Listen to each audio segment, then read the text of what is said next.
malam, silakan masuk. Silakan duduk. Apa kabar Ananda? Baik, Bu. Kalau boleh tahu Ananda dari mana? Dari kos tadi, Bu. Apakah kita sudah pernah bertemu? Belum, Bu. Baiklah. Perkenalkan, nama Ibu, Ibu Rikla Fabio, biasa dipanggil Ibu Rikla.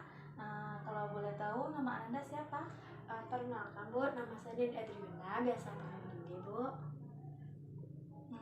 Kalau boleh tahu, kos Ananda di mana? Kosan saya ada di dekat Masjid Mustaqim, Bu. Apa tujuan Ananda menemui Ibu? Tujuan saya menemui Ibu untuk melakukan konseling, Bu. Untuk konseling. Apa Anda tahu ya apa itu konseling? Tidak, Bu. Apa Ananda pernah melakukan konseling? Tidak, Bu. Baiklah. Konseling adalah proses pemberian bantuan kepada klien, yaitu dari konseling kepada jadi Ibu di sini sebagai konselor, Ananda sebagai klien. Jadi nanti bisa Ananda mencari solusi untuk permasalahan Ananda. Jadi nanti kalau Ananda menceritakan permasalahan Ananda, rahasia Ananda itu Ibu jaga. Ananda juga bercerita kepada Ibu dengan sukarela, dan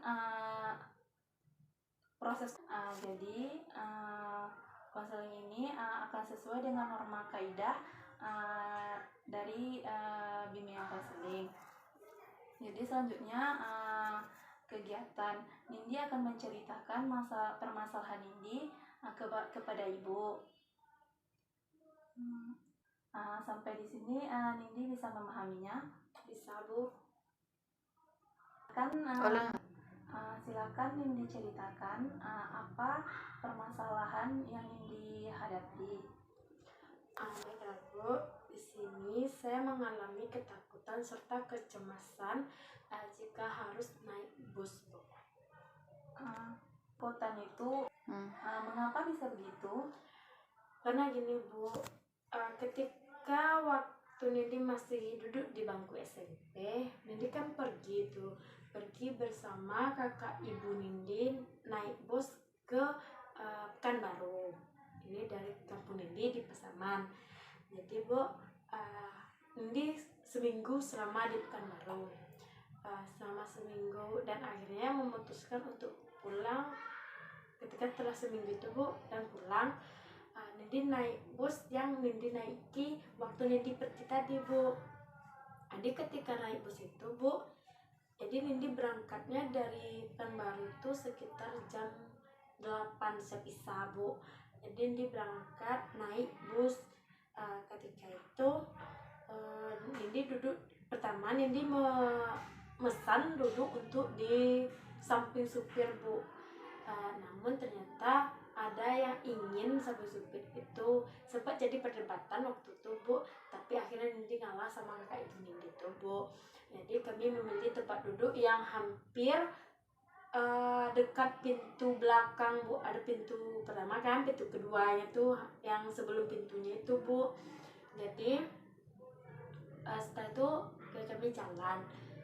Ketika jalan tidak jauh dari Pekanbaru tuh, masih daerah Pekanbaru, Bu, ada tanjakan dan ternyata rem bus ini blong. Dan ketika menanjak ada mobil motong, itu mobil Avanza kalau nggak salah, Bu. Dia motong, jadi supirnya tuh mau rem mendadak, ternyata remnya tuh tidak berfungsi dan akhirnya Nindi bus yang ditumpangi ini mundur, Bu, kencang dan akhirnya tertumpu pada ada kayak dia tidak Bu, dibilang jurang, tapi dia ada pepohonan yang menahan mobil itu bagian belakang. Bagian depan mobilnya masih ke jalan, ini bagian belakangnya masih karena Nindi masih di situ, Bu. Jadi Nindi apa Bu merasakan panik waktu itu Bu. Nah jadi setelah itu pokoknya sampai sekarang Nindi trauma gitu Bu. Apa yang Nindi rasakan pada saat itu? Pada saat itu Bu, ketika mobil tuh turun, itu Nindi merasakan ketakutan, merasakan bahwa Nindi udah pasrah aja gitu Bu, menangis gitu Bu. Rasanya ya gimana Bu, kacau itu, jadi lemas sekali. Waktu itu Nindi udah rasanya nggak bisa lagi untuk mengangkat badan aja udah nggak sanggup, saking lemesnya Bu, lemes sekali. Karena kebetulan yang di depan itu besar orangnya Bu, berbadan gitu, jadi waktu jatuh kan kayak gini Bu, menghentak lah seperti kayak gitulah Bu. Jadi orang depan nih langsung ke Nindi jatuhnya gitu Bu, sama kursinya tuh otomatis Nindi nggak bisa gerak. Dan waktu tuh sakit, antara sakit sama rusuh tuh bercampur Bu, cemas gitu, merasa ternyata udah selesai, kayaknya udahlah kalau meninggal sini ya gimana lagi gitu. Apa Nindi merasa ketakutan saat naik bus sampai sekarang? Masih sangat ketakutan Bu. Seperti ini Bu, apalagi kan Nindi sekarang kuliah pun jauh gitu Bu. Seperti dari Pasaman ke Batu Sangkar itu kan emang sih kalau dari Pasaman Nindi naik travel Bu sampai ke Bukit Tinggi, karena emang nggak ada travel yang langsung dari Pasaman ke Batu Sangkar. Jadi waktu di sini ya, waktu semenjak kuliah ini kan tuh otomatis Nindi naik bus, walaupun bus yang ditumpangi ini tidak terlalu besar Bu, itu Bu seperti Tranek atau apa gitu Bu kan, anggapnya seperti itu kan Bu.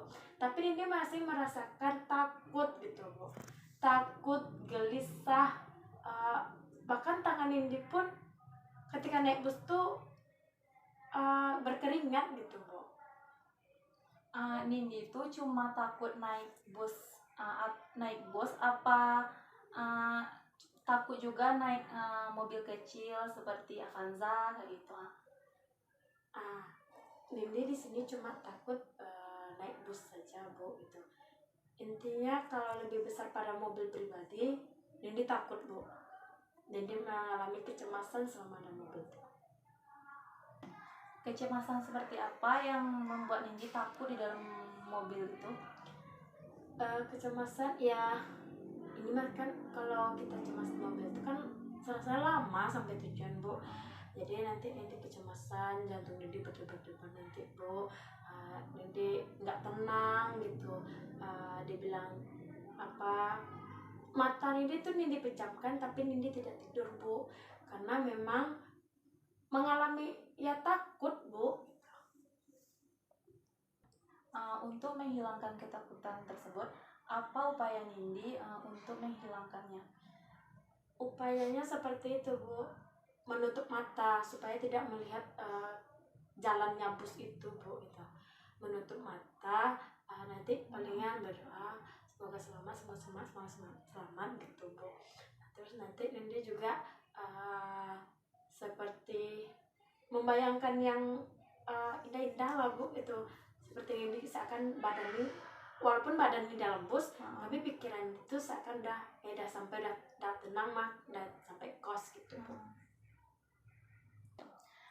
Apa saat menutup mata itu Nindi merasa tenang atau bagaimana? Ya ketika menutup mata tuh dibilang tenang ya nggak terlalu tenang lah Bu, kan soalnya badan masih di sana gitu Bu. Ya hanya mengalih-alihkan saja, walaupun emang nggak seutuhnya tenang Bu, sebagai peralihan saja gitu.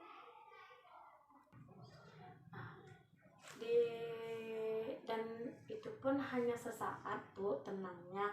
Jadi juga ketika buka mata lagi Bu dan lihat lagi ke depan gitu Bu, dan merasakan mobil itu kencang, itu Nindi udah mulai ketakutan lagi tuh Bu, udah mulai tangan pun udah mulai keringat lagi gitu. Nah, apakah Nindi sudah turun dari bus itu? Apa merasa ketakutan lagi? Waktu turun dari bus tuh Nindi sudah tidak merasa ketakutan lagi Bu, ibaratnya sudah lega gitu Bu. Cuma masih terbayang-bayang aja Bu. Nindi takut cuma naik bus saja, apa cuma melihat bus? Atau teh Nah, Nindi takut cuma naik bus saja, atau Nindi juga takut melihat bus saja?